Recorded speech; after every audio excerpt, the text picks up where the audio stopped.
First, the quiet wind, no cameras, the judge's stamp was my symphony. 50-50 black ink on white, and father's anatomy. My wife beside me, not a witness for the defense, but my piece. A future drawn in paragraphs where the fighting would cease. Then the call came, prove yourself to the public's eye. A polygraph surfaced beneath the neon lie. We went on together, a united front, or so I believe. But the moment the studio lights were retrieved, something switched in the air, recovered. Silent decree, the woman I married stepped out and the program stepped back into me.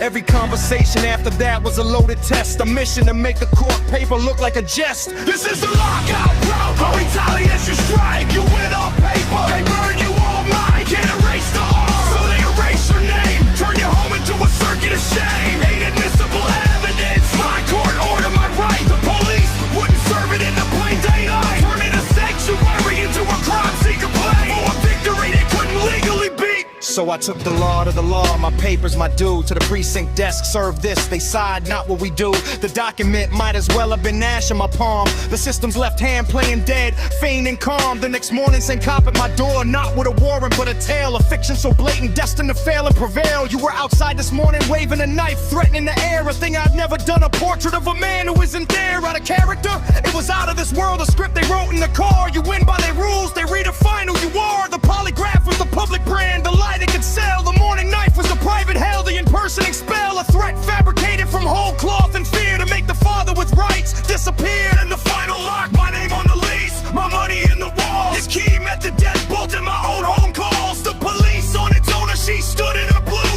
I don't know the law, but tonight it's not you. Went to court, the judge gave my wife a gentle guiding thread. Then I took 2 steps before a word could be said. Do you have ADHD? A diagnosis is gavel. My reality, my refuge forced to unravel. Said this before testimony, pathologized on approach to victory paper buried beneath the judicial encroach. This was not a marriage that ended, it was repurposed. The peace treaty became a garrison, coercive and horrid. My legal victory was the trigger, her change the rig digger. The refusal to serve, the morning lie, the lock, the judge's first breath. One interconnected system administering a quiet death to a win it couldn't allow. So it made me a ghost in my own life at any cost. This is the lockout protocol, a